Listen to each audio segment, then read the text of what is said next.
Assalamu alaikum.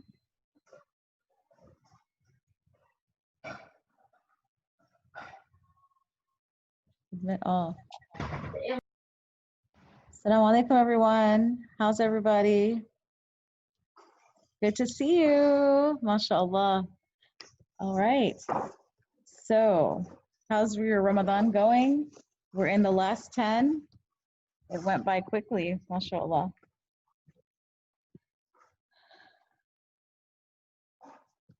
Today, inshallah, we're going to go through several surahs because today's surahs have very much similarities throughout the surahs. So, alhamdulillah, it's going to go pretty smoothly. So yesterday we ended right before Surah Shu'ara. أعوذ بالله من الشيطان الرجيم. بسم الله الرحمن الرحيم. Surah Shu'ara is surah number 26, which the meaning of Surah Shu'ara is the poets.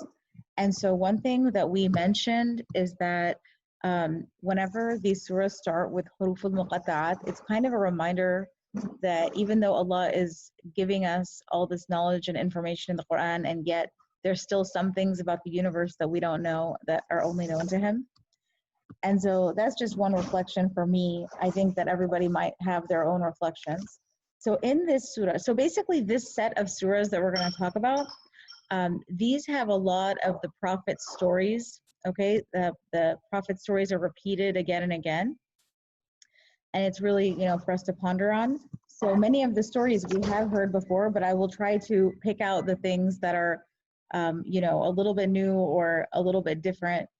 So the first story is once again the story of Musa, Alayhis Salaam, the story of Fir'aun. And, it goes through the first 30 verses or so just talking about the conflict with the Fir'aun. And the Fir'aun in verse 29 says, if any of you choose a God other than me, I will put you in prison. So one thing about that verse is it shows that many times you're put in a position where if you make the right choice, you see that you're going to be punished.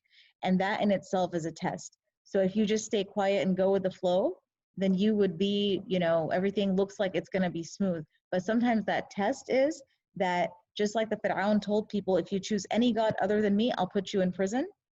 Similarly, in the same way, people are oftentimes told, or people are in a position where, there's some consequence. It may not be the Fir'aun telling you something, but it might be something like, if you do like halal banking, then you're not going to get to have like a nice house that you can buy with interest. You have to make, you have to give up something in order to make the right decisions. And so here, Musa alayhi salam, throws his staff and he duels with the sorcerers. And that whole story that we've gone over many times is, it goes on and on. First 50 verses goes through the story of Musa. And then we have Ibrahim alayhi salam, in which he is once again like in a position where he's conflicted with his father. Okay, so he talks to his father, he loves his father, and he really wants his father to believe. And so he, he's asking his father about, why he's worshiping the idols. And of course, the father and the people are saying, this is what we've always done. We're not going to change our ways. But then Ibrahim alayhi salam prayed, oh my Lord, here's a nice prayer that he does from verse 83 all the way to 89. And, Ibrahim alayhi salam, I think he really champions the du'as in the Quran. He has like the best du'as. So if you don't know sometimes what du'as mean, just go to just Google or go to all of the du'as that Ibrahim alayhi salam made, because they're very beautiful du'as. It says in verse 83, my Lord, endow me with wisdom and make me one of the righteous. So one point, not everybody has wisdom. People may have intelligence, people may have degrees or money or different things, beauty, but not everybody has wisdom. Wisdom is a higher quality, and this is a quality that we should want to have. Wisdom means being able to know the difference between right and wrong, and kind of like being able to know like what is right at that moment for you and for others, right? So wisdom is something we should want. The opposite of wisdom is, frivolity, or if you ever hear that word like, oh, this person's such an airhead or something, they're not thinking through, they're not thinking what's wise.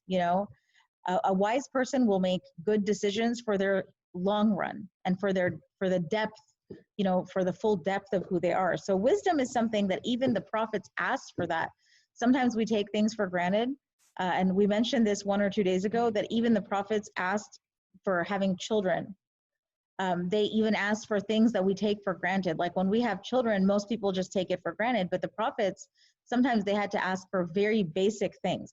So here, one of the beautiful things he asks for is, oh my Lord, endow me with wisdom and make me one of the righteous. So another thing to note from this is we should not assume that we're righteous.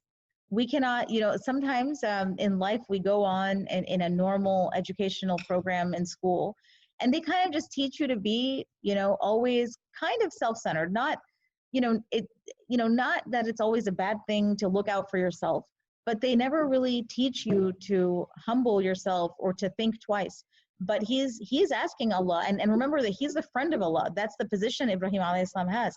And yet he asks Allah, make me righteous. He doesn't assume that he's righteous. So that's something to look at. It says, let my reputation be carried on the tongues of honest people in coming generations. Like he cared about what he's leaving behind. He didn't just care about his here and now. Like it's all whatever he feels and what he enjoys and what he wants, and who cares about the next person. Not only did he not care about what's around him, he cared about the generations. So like I have to care that I'm raising my children to as Muslims to be with Islam, and that they are on the right path, and that they will raise their children on the right path and their children. That's a priority, and that should be an important value to me. I shouldn't just say who cares, right? It says, make me one of those who inherit the garden of delight. Yesterday we used the word inherit. Inherit is when when the mu'mineen will be given Jannah, the muflihin, the successful people, they will inherit. He's a prophet of Allah, and he's asking Allah to be one of those people. So who are we? We should ask Allah. And then he said, forgive my father, for he is among mistaken. Think about this. Most people, the parents are praying for the kids. Here the kid is praying for the parent. Imagine like how much he cared, and he put up with his father in the hardship that he was going through, and still he had so much compassion in his heart to care about his father. It says, don't let me suffer any disgrace on the day of resurrection, the day when no amount of wealth or children will do any good, and when everyone will lose except for the one who presents a submissive heart to Allah. So a few things. The value of things. He knew and understood the value of things. You can have all the wealth and the children of the whole dunya. If you don't have the acceptance of Allah, that you are a Muslim who will pass the test, if you don't have faith in your heart, if you're not on the religion, none of that's going to help you. It says everyone will lose. Everyone will lose. Okay? So when you're looking at the shows and the YouTubers and the fashion models, they're not going to win on the day of judgment. They will all lose, except who? Except the one who what? Presents a submissive heart to Allah. Here, the way the translation is talking about heart. Heart is what? Inside of you. That is where your faith is, in your heart. Some people say your spirit is kind of, in your heart, but that's also another part of you, your spirit. But your heart is inside of you. It says submissive heart.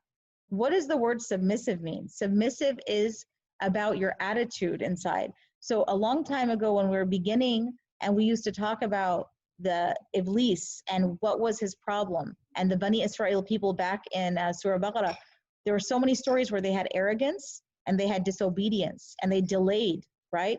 So they were always having, not submissive hearts, right? They were disobeying. But what we want, our goal is to have a submissive heart. So it's the shape of your heart, the cross section that Allah sees the inside of, right? And if you can die with a submissive heart, you're successful. It's not about dying with tons of wealth and everything in the world and leaving some dunya legacy, because that's not going to help you necessarily enough. And it's good to leave things for your children, but he cared about what for his children?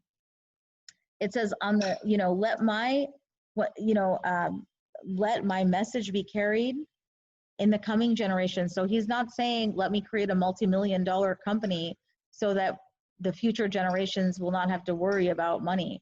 He's saying, let my message, let my reputation be carried on the tongues of the honest people in coming generations. So there's a lot to think about that's so packed just in that one dua. Then Allah subhanahu wa ta'ala tells us about the story of Nuh alayhis salam, which we've done before, the story of Ad alayhis salam, and the story of Lut is going to come up, or actually Thamud. We've talked about Thamud, okay? We've talked about these stories many times. Now the people of Lut, and that's going to come up over and over.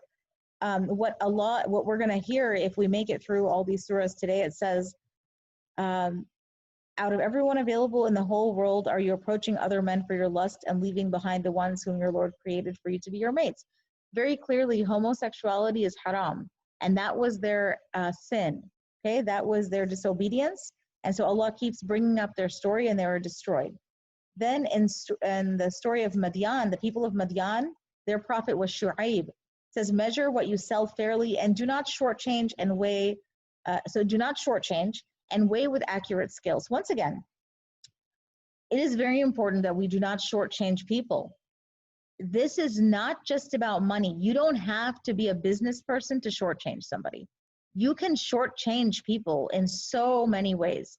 And we being girls who are going to be women one day, this is a very big part of amana and trust, okay? Shortchanging people, women are able to shortchange in so many ways, because that is one piece of your trust. That is one piece of your amana. When you give less than what you should. And even we talked about 3 or 4 days ago, or maybe a week ago, that when someone gives you salam, it's in the Quran, when someone gives you salam, you have to reply with equal or better. So what is that teaching us? If people, let's say, are treating you good, do you think you should just treat them bad for no reason? You should have a standard that if somebody is treating you good, treat them back good, right? So it's not just salam. I mean, Allah asks us to use our brain, right? So if, let's say, you have 2 or 3 families, they came by and they dropped off like iftar dinner for you, then maybe you should think about reciprocating the same standard. That, you know what, these people, they cooked and they brought iftar to my house. Maybe what I should do is one day when I cook, they're the first people I should go and reciprocate that deed, right? Because whatever standard they gave me, I should reciprocate the good, right? Or you can repel the evil with the good. But the point is, do not shortchange people. At least give back, that standard of goodness. It says weigh with accurate scales. And, this is very, very important, to weigh with accurate scales. And once again, it's an entire conversation we could have, but it's not just about money. It's about a lot of things, okay? So, there's so many things you're entrusted with, like social obligations, right? You're supposed to be just and fair, right? So my uncle, for example, a couple years ago, his son got married, and he was thinking about justice, and he was thinking, all of my nieces should get an equal invitation. If I invite this much far out, I should do the same for each of them. So if I invite my niece and her in-laws, then I need to invite every single niece and their in-laws, because I need to be fair. They will never know within each other who I invited. But he was saying that socially, he should do a justice, right? He shouldn't make one person short, one person more. He needs to be just. Now, mashallah, that's a level of ihsan. And it's not necessary that every single situation is like that. I mean, what if somebody lives in the other side, whatever. But the point is, you should be fair with people, okay? And, for example, with women, the whole social thing, there's a lot of social obligations we have even in the family. You should be fair, right? You should be fair. If people, if there's a wedding invitation, you should invite people fairly, not just leave out like half side of the family because, whatever. And so, these are just things that we have to think about, and you will have plenty of life experience in front of you to think through these situations.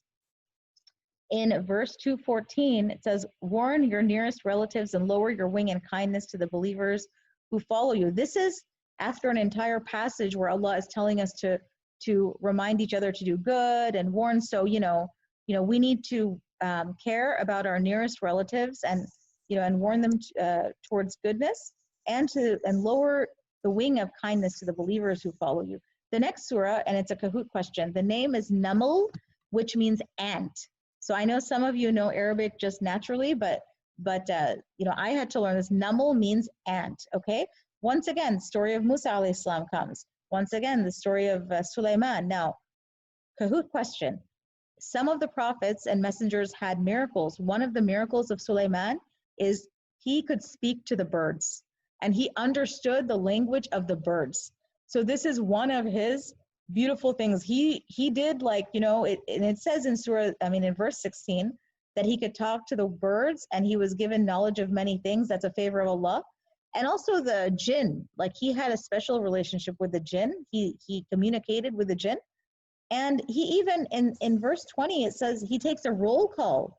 He used to take the roll call of the birds. Imagine, you know, that's something in our imagination that's a nice thing to think about. Now, goes on that there was a famous queen, a queen of Sheba. Okay, there was a queen. She was a righteous queen. And one of the missions of Suleiman alayhi salam was to get the message of Allah and Islam to this queen, because her people, it says in verse number 24, I found her and her people worshiping the sun in place of Allah. Shaitan has truly made their actions seem dazzling in their eyes. So the people didn't have the message, but you know, he wanted to get this message because she's a just and powerful queen. Okay. And it says, Suleiman said, we'll soon see whether you told the truth or not. Go and carry this letter of mine, deliver it to them, then stand back and wait for the reply. So he sent a letter to the Queen of Sheba, and the Queen of Sheba addressed the court saying, so she was a woman who took counsel. You know, she did shura with her people, and she said, I got this letter. What should I do? And then, so yes. And so, you know, she got this message to, and the message was like, in the name of Allah, the compassionate, merciful, do not be too proud, accept my request, so come to me submissively. So it's kind of like inviting the Queen of Sheba to see Suleiman. And so Suleiman was talking to the jinn in the next scene. He was talking to the jinn and he was like, you know what, how can I convince this lady to believe? And so he told the jinn, can you bring, so she had this beautiful throne, right? And he was talking to the jinn and he said, can you bring her throne to me so that she can be convinced? So the jinn said, I'm going to bring the throne of the Queen of Sheba. The jinn brought it very quickly before the queen even got there. And then what they did is they kind of like, it was still the throne. They kind of made a few changes to make it a little bit of a quiz question for her. And so when she arrived there, you know, so you know, in verse 41 it says, disguise her throne so she doesn't recognize it. Let's see whether she's capable of being guided to the truth or if she's one who cannot be guided. That's in verse 41. Then in verse 42, so when she arrived, she asked, is this your throne? She was asked, is this your throne? She exclaimed, it looks just like this. We knew about this before and we hereby submit to Allah. So she acknowledged that there was something very special and, you know, very, you know, something supernatural, something where it must have been Allah that helped the Prophet Suleiman. And she immediately accepted. And she said, I submit to Allah. And then we have the story of the trials of Thamud. And then we have, once again, the Prophet Lut story. And in verse 55, it says, are you really going to use men instead of women for your passions? That's not right. You're ignorant. And then we have a Kahoot question verse in 61. One of the miracles of Allah, and you can Google this, there's images on Google where we know that there's some salty water in the oceans and there's fresh water. And did you know that, you know, the oceans have so much water you can't even count, but at some point they don't mix with each other. There is a boundary. And I don't mean like the wall of China, or I don't mean some human being went and made a boundary or a wall. That boundary is with Allah. If you look at the images, you will see that wherever the salty water and the fresh water of the ocean is, it just stops mixing. And that is amazing. So this is a Kahoot question as well. It's only Allah that can make that happen. That is really, really a miracle of Allah. Okay. Next, Surah Qasas. Once again starts with huruf al-muqatta'at, and it is the word qasas means tales, and then it starts off with the story of Musa, the mother of Musa, and then he grows up, he runs away, he finds home, the Fir'aun, the whole, conflict with the Fir'aun happens, right?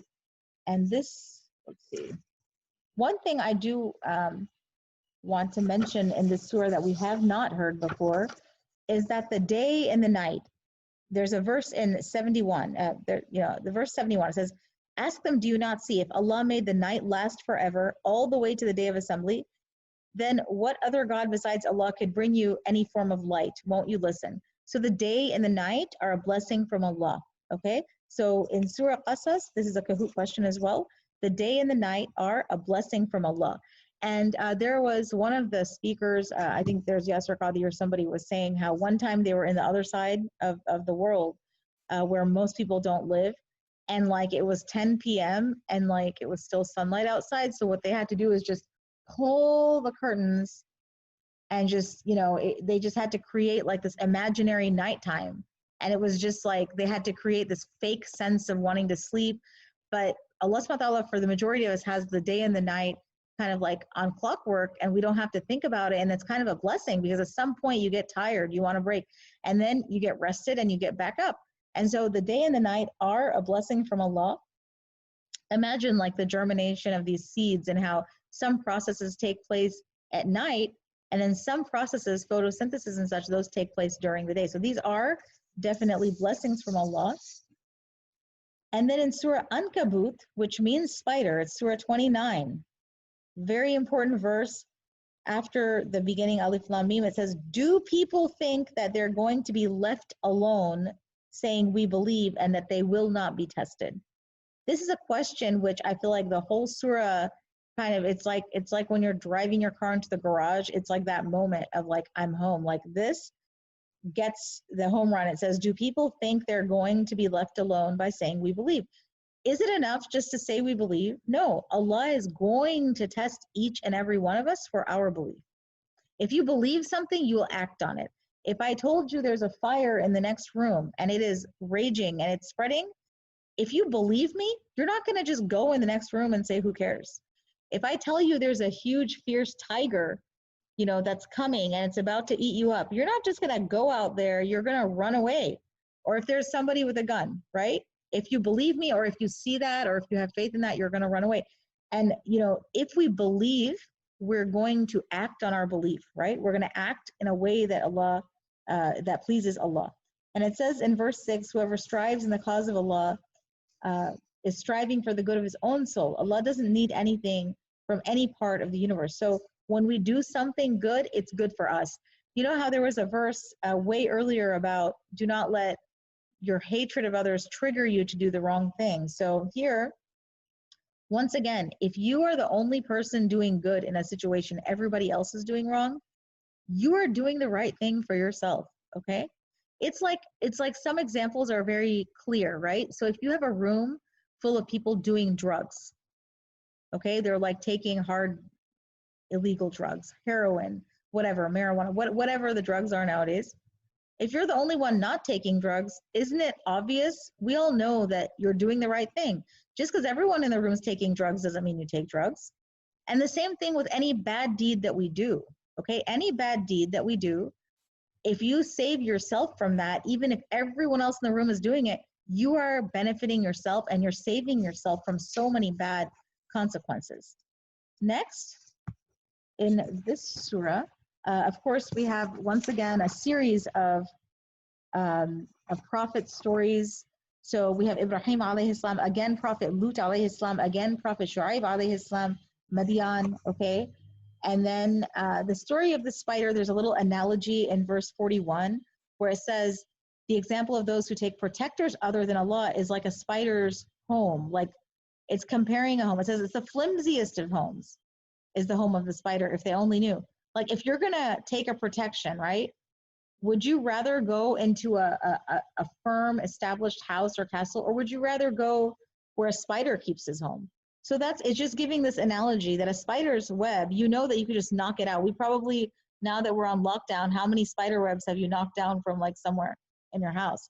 So, Allah gives these tiny examples, and he's saying, there's no point to take other people or entities as protectors other than him. Let's see what else we have in the surah. Surah Ar-Rum is a Makkan surah. It's surah 30. And surah Ar-Rum, just gives some general advice. Let's see. Which one will I share with you?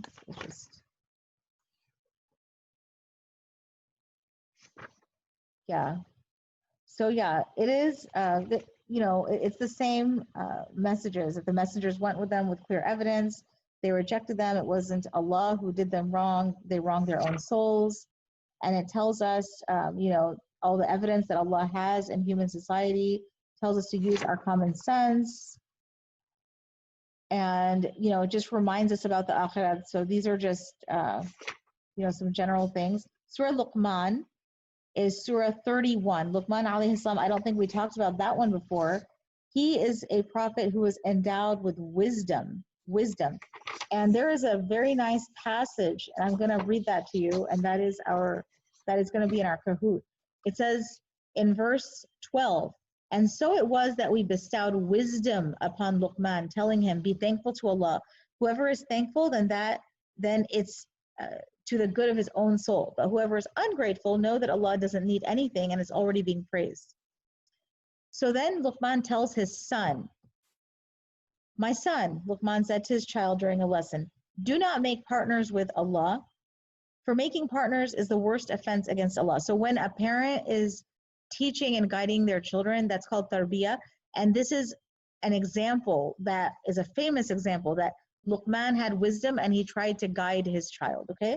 It says, on account of the sacrifices that parents make for their children, we made a duty upon every human being to be respectful to his parents. After enduring wave upon wave of pain, his mother finally gives birth to him. And then he's totally dependent on her for 2 years of weaning. This is Luqman speaking to his child. It says, so be thankful, it says, so be thankful to your parents, for the final destination of all of you is back to Allah. It says, however, if your parents try to force you to set up partners with me, offering deities about which you know nothing, then don't obey them. Yet still keep company with them in this world in a fair manner. So of course, if your parents are telling you to do something haram, which most of us are not in that situation, then do not obey them.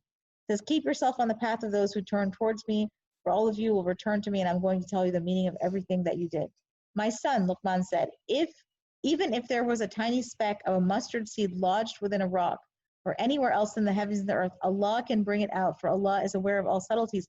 He's teaching his son Tawheed, okay, the oneness of Allah and the magnitude and glory, that even if a tiny mustard seed, yesterday I was cooking with mustard seeds, it is so small. If it was in a rock or anywhere, Allah can bring it out. And also he said, my son, establish prayer, encourage what's known to be right in Allah's sight, and forbid what's strange or unfamiliar. Have patience with whatever happens to you, for that shows determination in dealing with your matters. It says, do not puff up your cheek arrogantly to other people, nor strut around the earth, and Allah has no love for the conceited snobs. Walk moderately and speak softly, for the most annoying noise is the shrill of the donkey. So that is the famous little passage of Luqman to his son. We have finished up to Surah 31. Tomorrow we will, inshallah, do Surah 32, and we're going to hop over to the Kahoot game, inshallah. I'm pretty sure that I did give you all of the, all of the Kahoot questions. So I'm going to first push play, and then I'll share my screen. Bismillah. And I apologize yesterday. Somehow, thank you for whoever told me. I sent an attendance sheet out, which was, I think, mislabeled. So let me correct that. And I meant to do that by now. Okay, here we go. I meant to do that by now, but yesterday was super busy, and then today I've been super busy. Why is there no sound on my Kahoot game? Oh, I know why.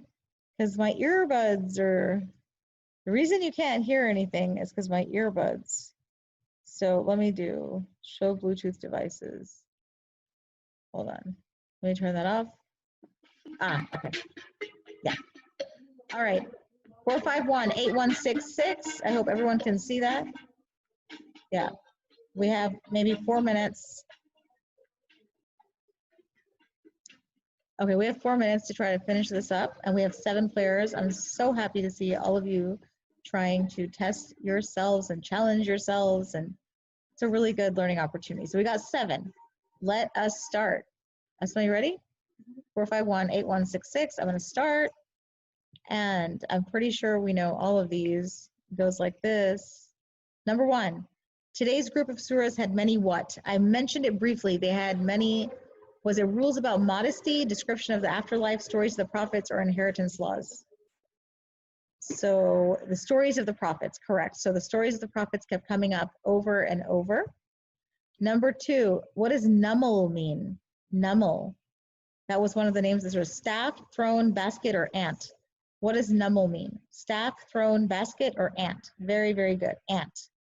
Excellent. We got some winners here. Number 3, true or false? Solomon or Suleiman had the power to speak to birds and understand them. Is that true or false? Did Suleiman Alayhis have the power?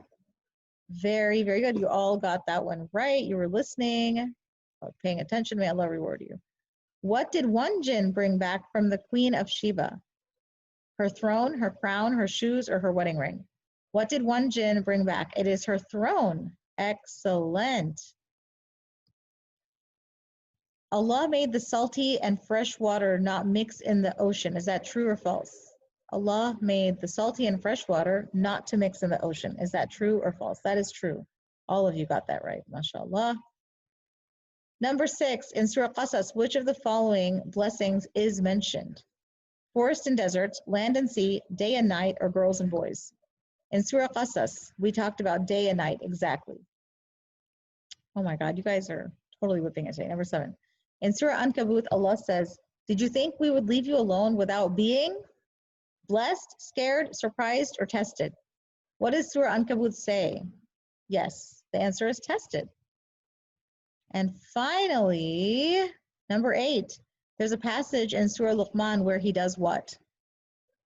Takes care of a camel, builds a large ark, gives advice to his son, or turns straw into gold. Oh my God, you guys are all winners today. Gives advice to his son. I think all of you won today. Let me, mashallah, the 8 out of 8, Maryam. Mashallah, another 8 out of 8, Maliha. Another one, 8 out of 8 is Fatima. And I know there's more 8 out of 8s. Asma, do you remember how to get all of the, and there's Aisha, Lena, let's see, get feedback. So we have many people, the top 5, we've got Fatima, Maliha, Maryam, Aisha, Lena. That's excellent. I had this link for attendance yesterday, but I think it was mislabeled. Let me go quickly and fix that, and I'll put it in the WhatsApp groups. Those of you that are attending every single day, may Allah make you the winners and give you Jannah and accept all of your good deeds. MashaAllah, you guys are amazing. It is a very big, heavy, good act on your scale to learn the knowledge of Islam and Allah and to learn your religion. Yasser Qadi made a good point the other night. He said that whenever, Ramadan is mentioned in the Quran, Allah says it's the month of the Quran. He doesn't say it's the month of fasting. That is something we do, but it's the month of the Quran. And the fact that at this age, you beautiful, beautiful souls are making the effort to learn the Quran. Imagine how happy Allah is with you. And I hope that you know that this is the beginning of your journey, and that the Quran is for everybody, and that you can do whatever you want to learn it. You can take any steps you want. The whole world is open to you to learn about the Quran, to learn about Allah's message. This is for everybody. It's not for some people. It's not for the scholars. It's not for someone with a certain IQ. No, all of you are able to learn Allah's message, and it is for you, So I hope that inshallah, that is one thing that you get away from all of this. I'm very happy to see all of you. Inshallah, we'll meet again tomorrow and we'll continue our journey. Jazakumullahu khairan. Wassalamu alaikum wa rahmatullahi wa barakatuh.